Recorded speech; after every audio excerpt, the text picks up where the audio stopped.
'Cause like a winter tonight,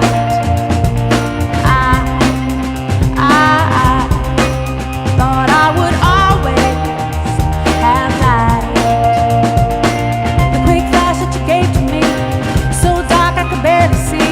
Looking From wherever you are around the world, welcome and thank you for joining us. This is the Circle of Insight Show, the show about everything in human behavior, and I'm Dr. Carlos. Today we're going to be taking a personal look with Trang Fung, the CEO of Sen Couture. So let's welcome Ms. Fung to the Circle. Welcome. Thank How you, are you? Dr. Carlos. I'm great. How are you? Fabulous, fabulous. Thank you very much for being here. Thank you for having me. Before we talk about your business, Yes. where are you from? I am originally from Vietnam, born and raised. And I came to the U.S. as, when the country lost to the north, to the south to the north. I came here as a refugee status Oh, wow. from, you heard of boat people, Exodus? Sure. I was from that, and I was alone because my family couldn't afford for everybody to come. So they stayed back. They stayed back. That's a and part I of the story came. people don't know. Yes, Yeah. and I was 17, so it's You were 17, I wow. was 17. But looking back, I wouldn't change a thing. Now, did you come by yourself? Did you have brothers and sisters with you on the boat? I was by myself because at the time my family, my mother gathered everything that we had. It couldn't afford for everybody to go. And it's only afford for one person, a space on a fishing boat for one person. We were very poor at the time. After, the country under depressed and everything. So I was alone. I was 17. Well, Where did you come? Did you come straight to America? Did you go somewhere else first? oh, I was in Indonesia, one of the islands, and I was there almost a year and immigrate to U.S. And in 1995, I bring my whole family over. Oh, wow. Yes. Fantastic. Now, what got you coming over here? Did you always want to come to America? Everybody want to come to America. As a young girl, it was never even enter my mind because, the people that come to U.S., whether they brilliant student or they have wealth, the family send them. But of course, it's always a dream to live in this country, and everything is possible. I'm going to take this unique look because I have a friend of mine. He came the same route. He went on the boat. The parents, actually, his story's a little different. They put him on the boat. Him and his brother, they were 7 and 10, and the parents went back to get their other brother, and the boat took off. So here's a 7 and 10-year-old on their own, and they're gone. The parents are in the back. He didn't meet his real parents, I think, until 30 years later. Wow. But I guess the interesting part was, how did you feel about America being in that war? I mean, because you were in the South Vietnam, so were you looking at them like, thank God they're here? There's a lot of politic parts involved in it. It can be ugly, it can be beautiful. Depends which side you're on and how you want to look at it. For me, everything is good and it has its own reasons, and I don't judge it. But I always feel that the soldiers over there, for the beautiful reason that they want to save the people, and they come there for a good cause, just to make sure that the North, the South, would be in a good shape, not fall into the communism at the time, Sure. So I always thankful, and when Memorial Day can't come, I always send them a prayers and thankful. Thank you for being there. Yeah, it's definitely something that they're doing that a lot of us don't want to do, can't do, and they're doing it. They're putting their lives on the line for our freedom. It's great stuff. Exactly. There you go. Let me ask you this. So you actually have an interesting career trajectory because you were in a different world than fashion. Yes. So where were you before fashion? Before that, I was on Wall Street. I was financial planner, and I did well, and I got promoted, and I become a VP for a pension platform nationwide. They have a 401k platform, and I managed the Los Angeles territory for the company. That's a big difference between that and fashion. How did you come over here? Yes, it's the whole different thing. And It really is. yes. And what made you move? Well, at the time, when we have some, I have to say, incorporation, it's complex. Therefore, I resigned and want to open my own business. And my passion is always about fashion. Oh, what woman doesn't want fashion? You can tell right? she looks great to me. Oh, thank you. But most women like fashion, and I'm one of them. And as a young girl, I always draw. I have ability to draw very well. And I would draw princess and clothes and dresses. Oh, really?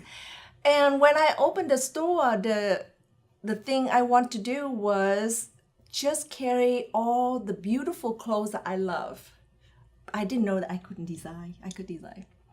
But by leap of faith, I become a designer. So you just started drawing the different dresses and you had somebody create them for you. Yes. The that's story was interesting. I carried different brands, different designers, and they couldn't do well. So therefore, I decided to just create a few pieces of my own personal piece, and they do really well. And I keep on going, and next thing you know, I delete everybody and just carry my own brand. And it took off. Now, San Couture is located in West Hollywood Melrose, right? on Melrose, yes. It's a pretty good spot. I've been very lucky with the spot. I can't complain. I'm very happy with it. That's fantastic. Thank you. Now we're going to kind of dig deep into Trang's brain here a little bit. So we're going to see one of the things we like about the series we're doing is finding out how successful people such as yourself, twice really, because you were the VP over Nationwide, and then one division, and then here your own company now in San Couture. I like to dig in to see how people like yourself, people who are successful, people who are driven, how they think. Because some people, for instance, if something goes wrong, they'll give up. Oh, I can't do it. This is not going to work out. They just quit. Or this isn't for me.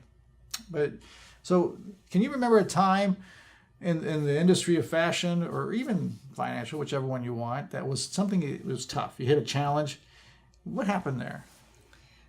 If going back to the Wall Street part of my life, I have to say that, I did really well there. I came in and there's so many people that was more experienced than I was. They didn't do as well as I did.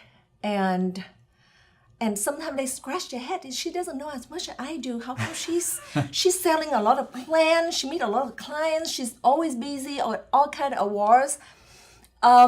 One day I sat down with this teacher. Her name is Carrie Berringham, yes. And she said, okay, let's start it. And I fill out paperwork. And she said, oh, I came before, but I didn't buy into the concept. And I say, well, what happened? Why you decide to do it today? She said, you love what you do and you show it and I trust you. I was almost in tears. I still want to be in tears because I realized the keys of my success is laid in my passion. Whatever I do, I'm passionate about it.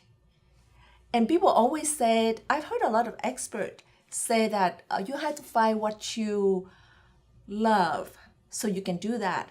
For me, I feel that you have to learn to love what you do because not all of us have the ability to find the job that to our niche, but it's always something beautiful about the job, whether contribute to society or feed the family or whatever. There's so many beautiful things to look at it, to love it. So that's where I feel that that's why I did well.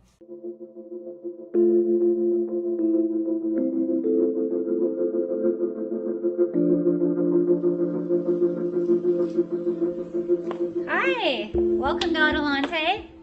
This is Adelante Recovery, and my name is Yvette Kuglin, and I'm part of the staff. Adelante Recovery Center has helped people in dual diagnosis for 5 years. We accept most PPO insurances and provide luxury accommodations and 24-hour support. To speak with an admissions counselor, call 1-888-242-4450. A lot of time we don't even know what's wrong with us, and sometimes we need to get away to figure that out. So if you want to go for a little retreat out in Corona Del Mar, which is a confidential location, we're here to help. So we're only a phone call away. Thank you. Some of the guests we've had in the past, and athletes and different guests that we've had, when they encounter something that goes wrong, they don't say, forget about it. What they do is, okay, now how do I get over there? So they're trying to get to a goal, for instance. So if they have a goal they're trying to achieve and they hit a roadblock and something goes wrong, they just look for another way to get to the goal. Is that kind of like you too?